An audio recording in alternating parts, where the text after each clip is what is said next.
Hey moms and dads, it's Tracy Panase with the Just Between Friends sale, and I'm here to share a little bit of information with you about our Valet tagging program. So what is Valet tagging program? Simply put, it is a program for moms and dads who have more stuff than time. So if you are looking at all of your kids' closet clutter and you're thinking, I really need to get rid of this stuff, but I simply don't have the time or the energy to tag it, then Valet tagging may be just for you.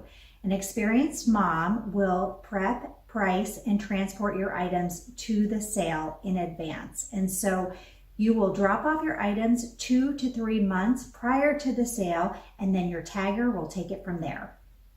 To participate in the Valet tagging program, you need to first register as a consignor, and you do that on our website by going to the upper right-hand corner of the homepage and clicking on the login button. This is going to take you to your profile screen. If you have previously created an account with JBF, the system should remember you, and you can use the purple button to log in. If you're a brand new user, you're going to go down here to the coral button and create an account. So since I am a known user, I'm going to click on the purple button. It will show me the events that I have signed up for. So I've already signed up for the Lancaster event, and we are going to now sign up for Reading by clicking on that red button, checking the consignor box, and then it will ask me if this is my first time or if I'm a seasoned seller. I'll select that, close it, come back here to the main screen and agree to the terms and conditions and confirm my sign up. So the first step of the process is done. I'm signed up as a seller, and now I need to register as a Valet consignor. So I'm going to go here to the consignor details page of our website, and if you scroll down about 3/4 of the way down the page, you will see a section that says no time to tag. And so there's 4 steps. We did the first step, which is registering for the upcoming sale. We're now going to review and complete the Valet waiver, which is found online, and then the last 2 steps are regarding dropping off of your items. So click here to review the Valet waiver. It is fairly extensive, so it'll take you a few minutes to complete this, but it thoroughly outlines what's involved in participation in the Valet program. We want you to be very clear as to what the expectations are, what you can expect from us, and what we can expect from you when you drop off your items. So once this form is submitted, our Valet coordinator will be back in touch with you to arrange the next step, which is dropping off at the Valet tagger. So this document, which is related to Valet merchandise, will give you all the particulars on what we accept depending upon the season. So this is the outline for the spring sale season. Those are the guidelines primarily for clothing, but also related to stuff like toys, books, games, and puzzles, and then how to prepare your items so that when you come to drop them off, you're in good shape and you know what to do. All right, so after you have registered for the sale, our Valet coordinator will be in touch with you to arrange for a drop-off. So now comes the fun part. This is when you need to gather up all of your items. And so we're going to talk about what is acceptable for Valet and then what is not acceptable for Valet. So for Valet tagging, we follow the same guidelines as we do for the traditional sales. For spring and summer, we're looking for lightweight clothing that your child would typically and regularly wear between April and September, and then for the fall events, it's clothing that is heavier for the winter months that your kiddo is going to wear between the months of October and March. Once you've qualified what's acceptable seasonally, then you need to prepare the items for Valet. So items do need to be brought to the Valet tagger on hangers. We accept either wire or plastic hangers, whichever one that you have the most of, are perfectly fine. Just make sure that the hanger size is in proportion to the clothing. So for infant items all the way up to size 5, we recommend a child size hanger like this. Again, wire or plastic is fine. For bigger sizes, 6 and up, then an adult size hanger is most appropriate. We do also ask that you have things grouped by size and gender. So these are all of my infant items. You can see I have them rubber banded together so that when the tagger goes to input these items, she has all of your infant items in one pile, your bigger sizes in other piles, and it makes it go much faster for the tagger. So once you've gathered up your clothing, then you can move on to your other items. So for ballet, we do accept shoes. Again, seasonal guidelines apply here. Things like sandals are appropriate for the spring sales. Winter boots are appropriate for the fall sales. So you can, if you have access to a zip tie or string, tie the right and left foot together so it stays together for your tagger. If you don't, then you just simply put them together and the tagger will be able to secure them in one shot. Things like onesies can be placed into Ziploc bags. If you don't have an adequate supply of Ziploc bags, just group the onesies that you want sold together. You can sell up to 5 onesies in one set. And so in order for the tagger to know that you want your things sold as a unit, they need to be grouped together in some way. Same things with socks. You can put those in a Ziploc bag and then your tagger will affix the price to it.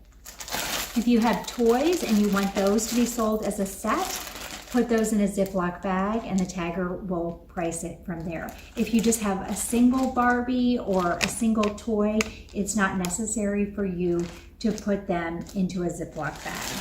For your loose items like books or puzzles, they can all just go into a similar box. For puzzle items, again, it's a good idea to Ziploc bag it so that the pieces do not get loose or damaged. Here are a few examples of things not to bring to your valet tagger. So we mentioned before that your items should be hung. So if you bring us a box of things that are acceptable for the sale in terms of condition and seasonality, but they're not hung, there are additional fees that apply. So please be sure to review that valet waiver carefully so you know what those fees entail. This item should be hung, but this is not how it should be hung. So here's an example of how not to hang something. These are little baby clothespins, and so chances are very good that this is going to fall off of the hanger during the hustle and bustle of the sale. So this should be hung on the top bar with safety pins, and the hanger needs to form a question mark in the opposite direction. So this is the proper way to hang the item. So when you're looking at the item, that opening of the hanger is on the left-hand side, forming a question mark with the rack. And again, this should be done with safety pins and not with little clothespins. In addition to this not being hung properly, this item is stained. Here are some other examples of how not to hang things. This item should ideally be bagged because it's a little sleeper, or it's just turned upside down. Here's a Phillies outfit, perfectly fine for the spring summer sale, but again, there's lots of stains on here. This is not the appropriate way to hang a dress. We would want that on a child size hanger. Same thing with this item. This is hung, but it's going the wrong way. And so the proper way to hang it is like this, with that opening forming a question mark on the left-hand side. So that's some tips on getting your clothing prepared. Same thing with shoes. So these shoes are really dirty. So this is not something that would be accepted at the sale. It's certainly not something that's acceptable for a valet. So please go through your items before dropping off to your valet tagger. We would like for you to respect the tagger's times.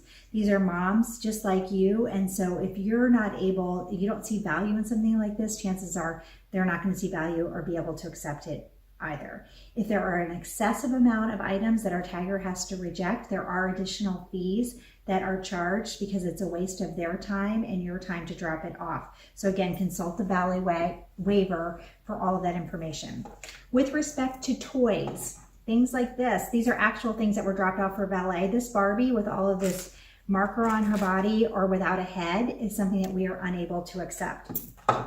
Double check your DVDs to make sure there's actually a CD in the case.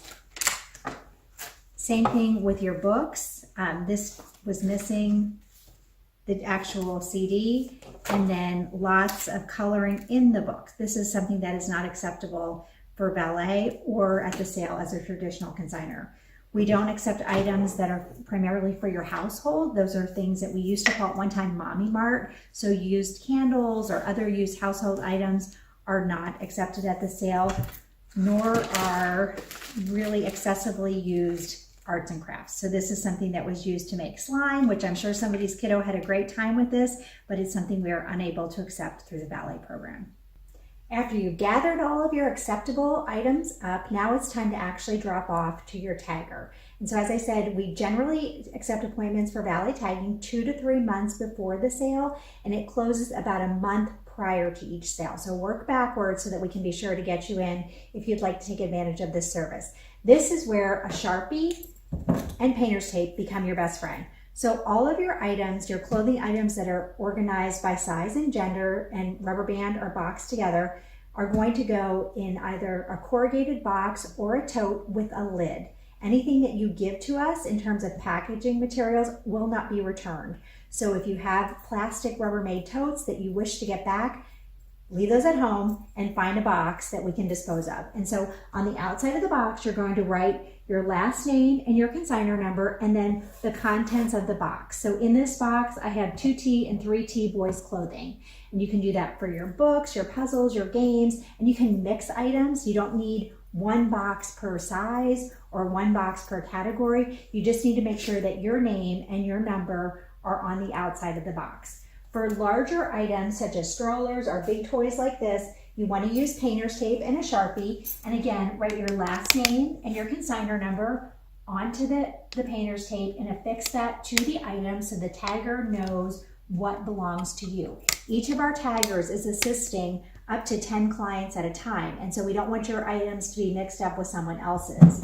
If any of your items include additional pieces, like this game has some balls that go with it, take a Ziploc bag, again, put your name and your consignor number on the bag, put the loose items into the bag, and then you can use a zip tie or string to put that with the item so that your tagger gets all of the pieces in place.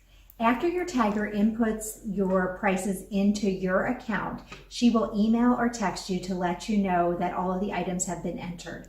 From that point, you have 24 hours to approve the pricing. Remember, our taggers are experienced in doing this, so they know what the sweet spot is for pricing, and they don't get paid unless your items sell. So a lot of thought has gone into the pricing of each item. We do require all valet consignors to allow their clothing to be discounted during the half price day, the last day of the sale. The reason being is because that's when clothing tends to move the most, and so it gives your tagger and you the greatest opportunity to sell your items. After you approve the prices, the tagger will print the tags and no additional changes can be made at that point. Your items are then being stored and getting ready to go to the sale. So you may be asking yourself, how much can I earn from doing valet tagging? So our traditional valet tagging client earns between 45 and 50% of the sale price that is set by the tagger. You earn 45% if you just drop off your items and you're done. You can earn an additional 5% or 50% if you help at 1 4-hour shift during the sale. So you would just simply log on to the JBF online schedule and you could pick up a shift to earn that extra 5%. There is a flat $20 consignor fee that is taken directly out of your check, and that helps defray the cost of the supplies, the storage of the items, the transportation, and all of those extra fees associated with valet tagging. If you do have items that require hangers or there's excessive stains or items that we had to reject, there are some additional fees that would apply, and you can see all of those in your consignor waiver. Our objective is not to charge you fees. So if you bring us good stuff, the only fee that you would be charged is that $20. At the conclusion of the sale, you have the option to either have all of your items donated, in which case you would tell your tagger to mark all your tags donate, and you will receive a charitable donation form with your check, or you can pick your items up. So you would be able to pick up during the time that is posted on our website along with all the other consignors, and then take your items home with you. Your items are tied to your tagger for the entire sale season. So if your tagger tags the items for one sale and then you choose to pick them up and drop them off at another event within that same season, the tagger still does receive a commission on that because she tagged the item. And again, you can consult the consignor waiver to see the exact breakdown.